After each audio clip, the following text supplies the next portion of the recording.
Hoy en Diálogo con los Medievales hablaremos con el doctor Gonzalo Soto, un tema bastante apasionante y que es trascendental e importante dentro de la filosofía medieval.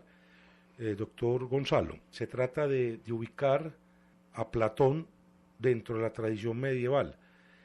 Entonces la primera pregunta que tendría sentido en este aspecto es ¿cómo se hace la transición? ¿Quiénes hacen la transición de las obras platónicas, del pensamiento platónico, desde la Grecia clásica, pasando por el Imperio Romano, para llegar a la Edad Media? ¿Cómo es ese proceso? ¿Qué autores, qué obras escogen? ¿Quiénes son los pensadores? ¿Y cómo se va incorporando el pensamiento platónico, metafísico platónico, al canon del cristianismo dentro de la Edad Media, que es lo que permite que hoy Platón tenga vigencia en el pensamiento contemporáneo? Bueno, es la pregunta, yo creo que el lío de cómo un pensamiento pasa, dijéramos, de una cultura, en este caso griega, a otra cultura, en este caso la cristiana medieval. Bueno, yo daría un primer, valga la repetición, un primer Filón de Alejandría, que está, dijéramos, en la transición del siglo I antes de Cristo al siglo I después de Cristo, y que, como su nombre lo indica, vivió en esa, dijéramos, maravillosa cultura que fue la escuela alejandrina, que prácticamente después del siglo III antes de Cristo va a marcar a Occidente y a Oriente por, dijéramos, casi 1000 años, Claro. 1000 años. Tanto en sus investigaciones, dijéramos, biológicas, como médicas, como astronómicas, como filosóficas, como filológicas, les debemos pues las ediciones críticas, por ejemplo, de la Ilíada y de la Odisea y su célebre biblioteca. Filón de Alejandría fue el intento que hizo el judaísmo a través de Filón de poner en diálogo la cultura grecorromana, o mejor no, la cultura griega, que dijéramos... A través de la vena judía. A través de la vena judía, con el judaísmo. Claro. Con el judaísmo. Monoteísmo claro. Judaico. Judaico, con todo lo que había aportado la cultura griega, pero fundamentalmente Filón ve que la beta, dijéramos, más explotable en términos conceptuales, más rica para entrar en diálogo con la tradición judaica, era Platón. ¿Por qué, doctor Soto? ¿Qué encuentra? Primero, porque Filón se da cuenta de la espiritualidad en que en una u otra forma la filosofía de Platón vive. En Platón la filosofía es una forma de vida, y una forma de vida que implica, y eso también para los cristianos va a ser fundamental, después hablaremos un poquito de eso, que implica, por ejemplo, ejercicios espirituales, ascesis, examen de conciencia, una comunidad de vida entre maestro y alumno, que a través del diálogo plantean problemas tan duros como la justicia, la verdad, el bien, la belleza, incluso la misma salvación en términos y la amistad. Entonces, moviéndose casi que como Pedro en su casa, Filón hace el primer gran encuentro entre la tradición judaica y, llamémosla así, la tradición platónica.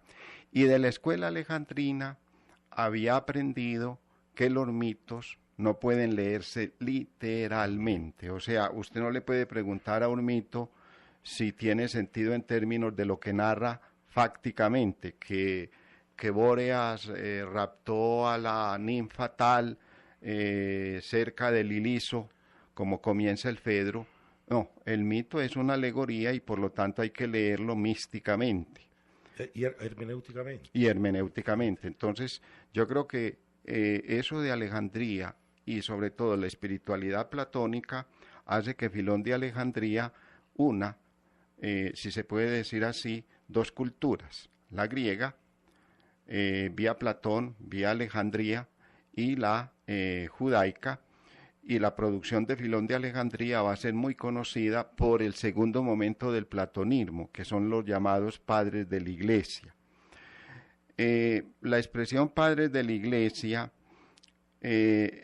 significa aquellos pensadores inmediatamente posteriores a la escritura de los evangelios y que dijéramos debido a su vida y sobre todo a su producción conceptual marcaron una pauta casi que definitiva para la interpretación de las Sagradas Escrituras. Entre los padres de la Iglesia, ¿a quiénes contamos? Hay obviamente padres de la Iglesia, dijéramos griegos, que como su nombre lo indica, escriben en griego.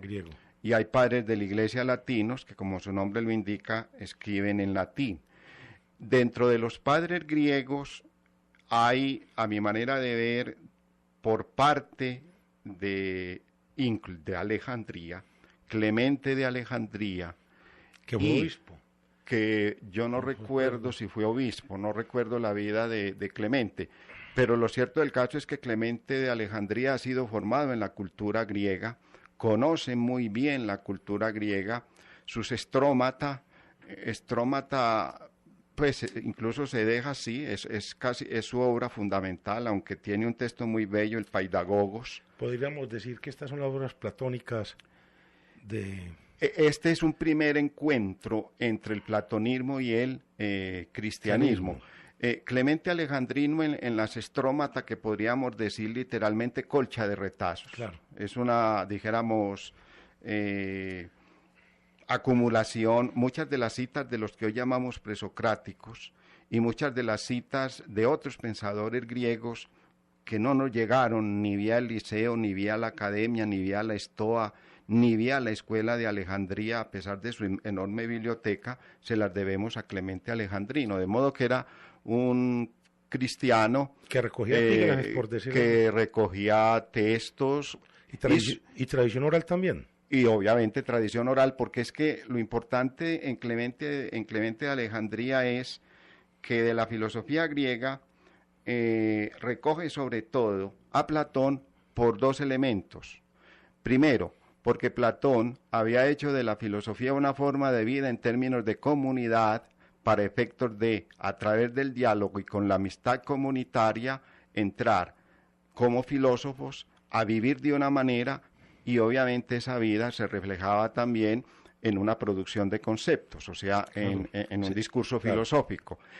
La escuela alejandrina, la primera prácticamente escuela cristiana, parece que la dirigió Clemente Alejandrino, la célebre Didascaleia, y ahí, como dijéramos, la academia platónica se iniciaba a los cristianos, por una parte, en lo que era el cristianismo, una forma de vida desde el amor, pero también se iniciaba a los cristianos a dar razones de su fe, y para ello el platonismo fue muy aprovechado por Clemente. Estas comunidades, como tú lo planteas, Gonzalo, no derivarían más tarde en los conventos, en los monasterios, es decir, se recoge la experiencia de recogimiento platónico de la academia, maestro, discípulo, diálogo, comunidad, amistad, producción de textos.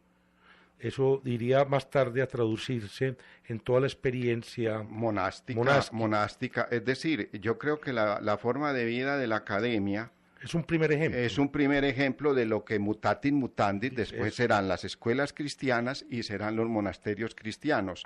Es una comunidad, ya dijéramos, en donde el eros está untado por el ágape cristiano, o sea, la amistad que había entre el maestro y el discípulo, la amistad que había entre los compañeros, pues aquí se traduce en una vivencia del amor en términos cristianos, ver en el otro la huella de Dios no solo como alteridad, sino sobre todo como proximidad. Entonces el monasterio en una u otra forma es una vida comunitaria basada en la amistad, transformada, dijéramos, o tocada mejor por el amor y dedicada al estudio, a la oración y al trabajo. Claro. Entonces, sí, los monasterios continúan la tradición, dijéramos, pues de la academia. Y no solo de la academia, era sí, también del liceo, claro, y era también de la Estoa, y era también del Jardín de Epicuro. Era una comunidad de amigos, claro, en donde se adoptaba un estilo de vida. Ese estilo de vida llevaba a vivir una amistad comunitaria y a producir unas doctrinas, de modo que la vida fuera como esa doctrina. Eso es lo que ha estudiado, a mi manera de ver, muy bellamente, y a mí me ha abierto una veta extraordinaria, porque uno siempre piensa en la filosofía griega desde la parte científica, producción, claro, de conceptos, claro, de palabras, de textos, de discursos filosóficos, de discursos lingüísticos, etimológicos, filológicos, la metafísica, la física. Sin llamarlo en términos de desprecio arcaico. Obviamente no. Parte que se necesita. Claro, pero esos discursos, dijéramos, esos discursos que elaboraba la filosofía eran también una forma de vida, y eso es lo que el, claro, profesor francés que entra al Collège de France en 1983, incluso recomendado por Foucault, porque Foucault quedó tocado por un texto muy bello del profesor Hadot, Ejercicios Espirituales y Filosofía Antigua, que después, de alguna manera, motivó que Foucault, el llamado último Foucault, se dedicara en la hermenéutica del sujeto, en la inquietud de sí, en el uso de los placeres, a estudiar esas tecnologías que llama, claro, Foucault del yo, que son ejercicios espirituales. Que ya claro, hacían los griegos. Que ya hacían, claro, los griegos. Entonces el profesor Hadot ha puesto de relieve, él no desconoce las prácticas discursivas que ha elaborado la cultura griega. Una con la otra no riñen. No riñen.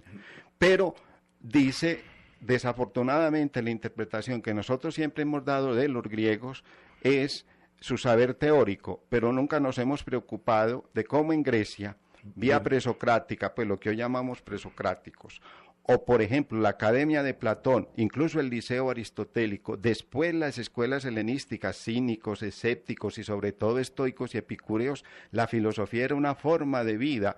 Una forma de amistad. Una forma de amistad. Yo pues considero, la filosofía son como, y los textos y la vida filosófica son cartas de amistad a través del tiempo, que los filósofos cada vez contemporáneos la retoman. Claro. A mí me parece una expresión muy linda. Son cartas abiertas a los amigos, tanto del futuro, por eso estamos aquí discutiendo de Platón. Son cartas de amigos hacia el futuro. Se conserva entonces la producción de textos y se conserva el sentido de la amistad como manera de vivir, claro, y de ser. Entonces eso los cristianos medievales, por ejemplo Clemente Alejandrino, intenta fundar una didascaleia, es decir, una escuela cristiana fundada sobre la amistad platónica, tocada obviamente por el ágape cristiano, claro, dedicada a, por una parte, vivir ese ágape en términos de comunidad, pero por otra parte también hacer inteligible la fe, es decir, los misterios de la fe cristiana, y para ello bienvenido el discurso platónico.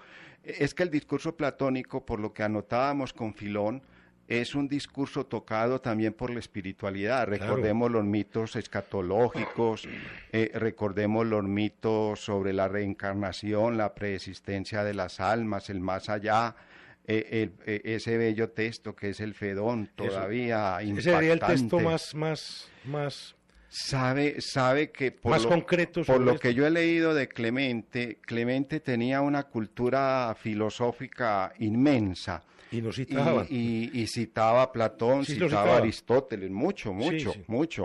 Y muchos de los, como dijimos, muchos de los fragmentos recogidos por Diels y Krantz en su célebre edición en 3 volúmenes, fragmentos de los presocráticos, muchos nos vienen de Clemente Alejandrino, entre otras cosas porque vivía en Alejandría, claro, tenía delante de sí esa inmensa biblioteca y esa, claro, inmensa obra científica que Alejandría había producido desde el siglo III antes de Cristo, y todo eso lo aprovecha para efectos de hacer inteligible la fe.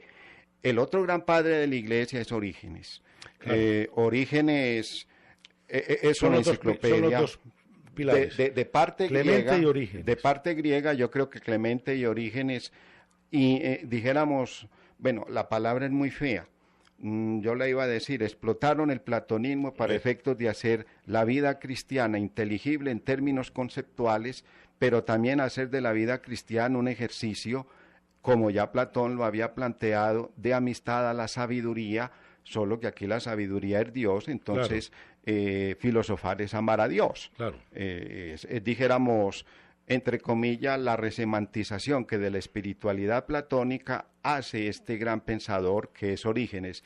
Y sobre todo a Orígenes le debemos una vía importantísima. La Sagrada Escritura hay que leerla no solo literalmente, sino alegóricamente, que es en una u otra forma lo que ya habían planteado los alejandrinos para leer los mitos de la Ilíada y la Odisea, y por otra forma lo que ya Platón había planteado para los mitos. Los mitos en Platón uno no puede preguntar, como decíamos ahora, si el rapto que hizo Bóreas de la ninfa tal es tal cual, y por lo tanto hubo una facticidad física, efectivamente Bóreas o efectivamente en el principio era el Haos y Urano, el cielo y la tierra, gracias al Eros, copularon y vinieron todos los dioses, todos los hombres. No, los mitos hay que leerlos, dice ya Platón, no en clave de facticidad física, o sea, no hay que preguntar si eso sucedió así. En clave humana espiritual. En clave humana espiritual, o sea, ¿qué sentido tiene eso para efectos de la cultura y para efectos de mi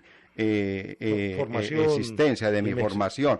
Por ejemplo, el rapto de Bóreas de la ninfa, no recuerdo el nombre, significa, a través de la lectura del Fedro, a nosotros se nos olvida que el Fedro termina con una oración.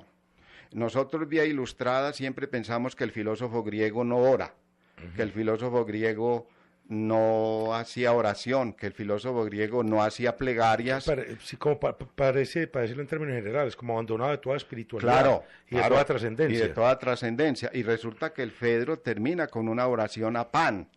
Claro. A Pan que habita ahí en ese campo en donde ellos han estado dialogando en torno al problema de la belleza, en torno al problema del amor, en torno al problema de la retórica, de la dialéctica, y donde Platón ha hablado del furor divino, es decir, de la posesión divina de la manía como condición de posibilidad, por ejemplo, de la filosofía. Si yo no estoy poseído por el Eros, no puedo filosofar. Si el poeta no está poseído por las musas, no puede inspirarse.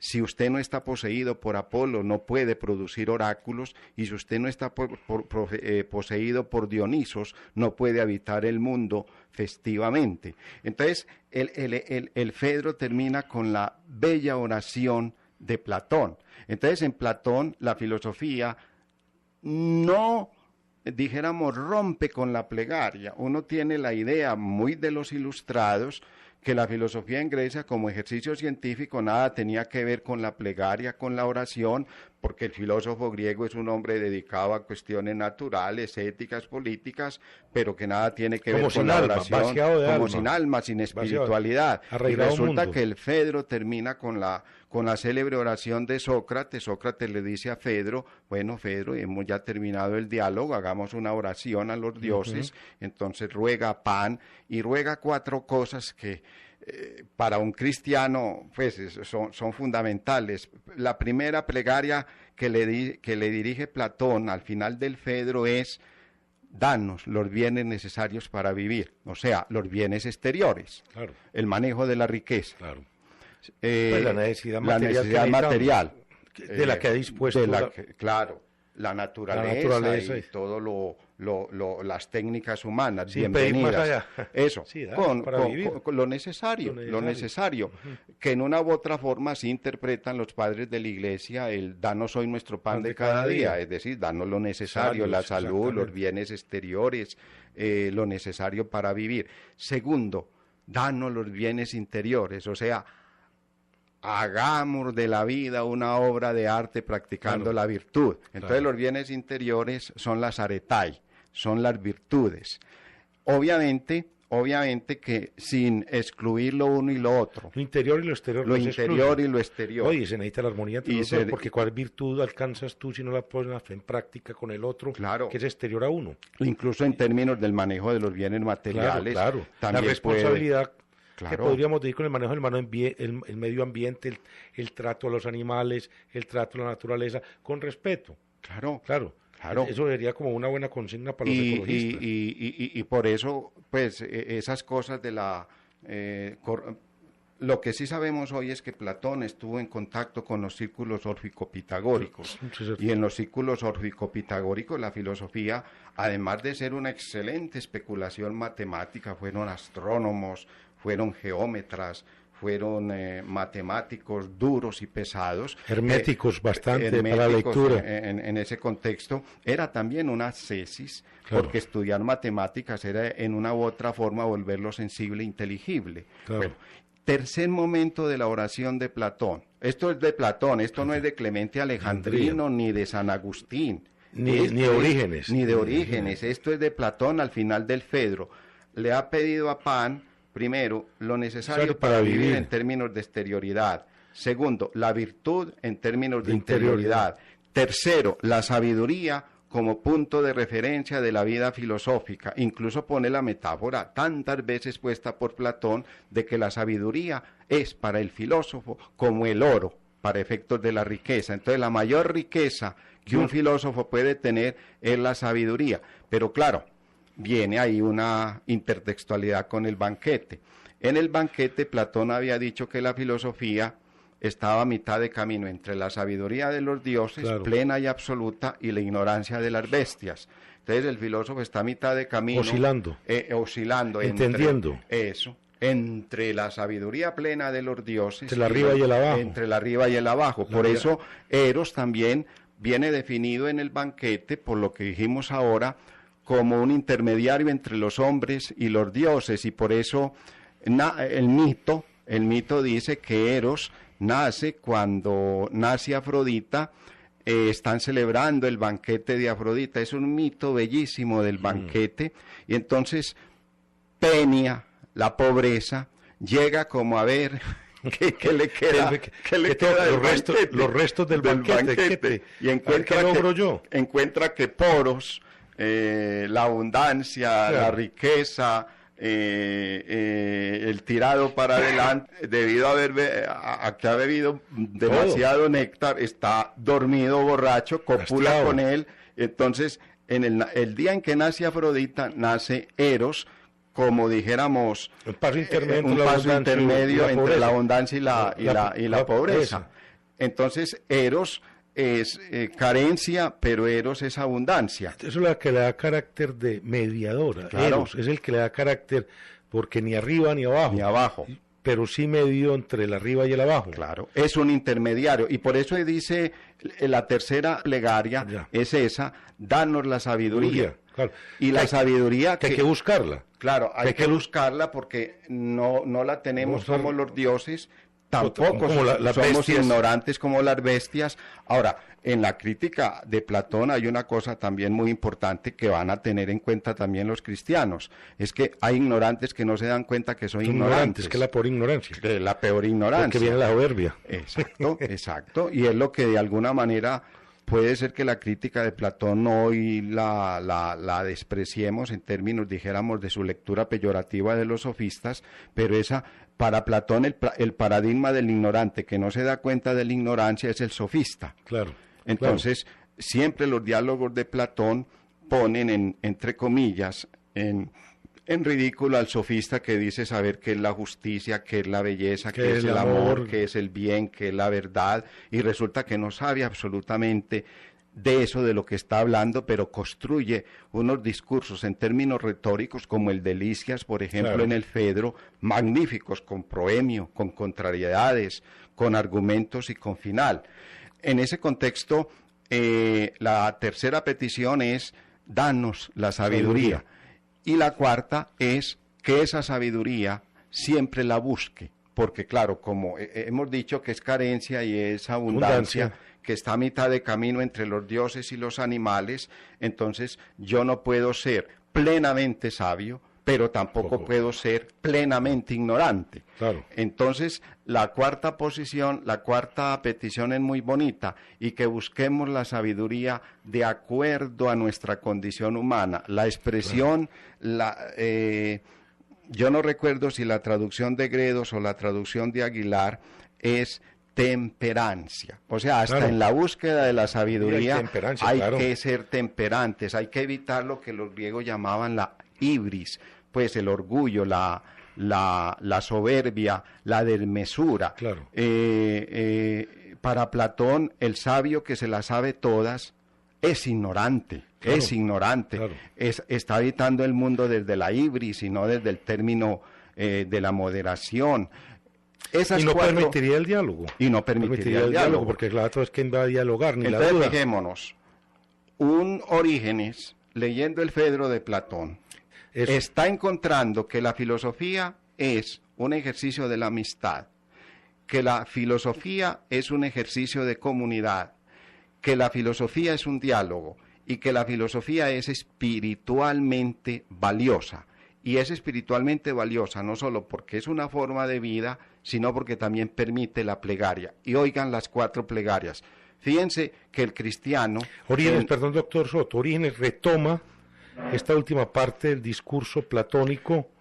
Dijéramos, esa parte Yo no del sé Pedro, si es implícita. pero Orígenes con seguridad leyó la obra de Platón porque era un erudito, Claro. y en ese contexto esta última parte que es subrayado del Fedro, independiente de que yo ahora no tenga pues el punto exacto en donde Orígenes la cita, con seguridad Orígenes había leído el Fedro y sabía que la oración del filósofo era como la del cristiano. El cristiano también habla de lo necesario para vivir en diálogo con la divinidad, Habla de la virtud, o pone en práctica la virtud. habla de la sabiduría, buscar a Dios, amar Claro. a Dios, y eso en la medida de nuestra, dijéramos, mesura. Claro, pues buscar a Dios con mesura, con mesura, pero con pues, constancia, trabajo y mesura. Trabajo y mesura. ¿Qué quiere decir mesura? Mesura quiere decir no pensar que ya agarré a Dios, no pensar que ya me hice Dios. Siempre es un trabajo de búsqueda. Es como una invocación al trabajo y a la búsqueda. A la búsqueda. Claro. Y eso es muy importante. Y yo creo que el profesor Hadot, independiente de, claro, el eros ha sido resemantizado por el ágape. Después, cuando aparece el profesor universitario, el profesor Hadot se pregunta hasta qué punto el profesor universitario puede hacer de la filosofía una forma de vida, puede hacer de la filosofía una espiritualidad, Eso lo han cuestionado puede mucho. hacer porque se vuelve Claro. la filosofía Claro. una profesión. Una profesión, sí. Y hay muchos filósofos que han estado fuera de la academia. Sí, claro, y los filósofos fuera de la academia también le han dado muy duro a eso. Claro. Pues, Incluso el profesor Hadot se pregunta, ¿la filosofía forma de enseñanza sí, o actitud vital? la cuestión es porque pierde espiritualidad el doctor Soto. Es decir, la filosofía como profesión Pierde espiritualidad. Y eso porque se vuelve un cumplimiento de horarios, bueno, todo lo que tiene la academia. o de diseñar un currículum, y eso no importa en su vida. Uno lo puede ver en Descartes. Descartes busca la verdad, pero la verdad no implica una conversión en términos de forma de vida. Entonces la búsqueda de la verdad en Descartes está alejada de la espiritualidad. Sí. Ahora, lo que pasa es que los filósofos, entre comillas, se dan cuenta de que si la búsqueda de la verdad no implica una conversión, es que a nosotros se nos ha olvidado, claro, a nosotros se nos ha olvidado otro sentido del platonismo que para los padres de la Iglesia fue fundamental, que en Platón y en los estoicos y en los epicúreos, e incluso en el mismo Aristóteles, vivir de acuerdo con la inteligencia, con el nous, era anastrofé, epistrofé, conversio. Lo que pasa es que, claro, en el sentido cristiano la conversión apunta, dijéramos, a todo el problema pues del juego del bien y del mal en términos, dijéramos, de la historia de salvación, pero ya para un platónico la filosofía debía cambiar la mirada. Y cambiar al sujeto. Y cambiar al sujeto. Mira al hombre, al mundo y a la sociedad. Claro. Pues porque si no había conversión. No tendría sentido como ejercicio filosófico. Se convertiría, digámoslo así, en algo vacuo, así, un ejercicio retórico que no requiere esfuerzo. Exacto. Es decir, un esfuerzo de exterioridad, pero no de interioridad. para alcanzar las virtudes de la filosofía. Claro, a eso los platónicos lo llamaron anastrofé, epistrofé, que los latinos traducen por conversio. Claro, conversio está cargado para nosotros muy de la cristiandad. Es de alguna manera cambiar de vida para efectos de dejar la actitud del pecado y volver como el hijo pródigo a la casa paterna. Claro. Pero ya eso...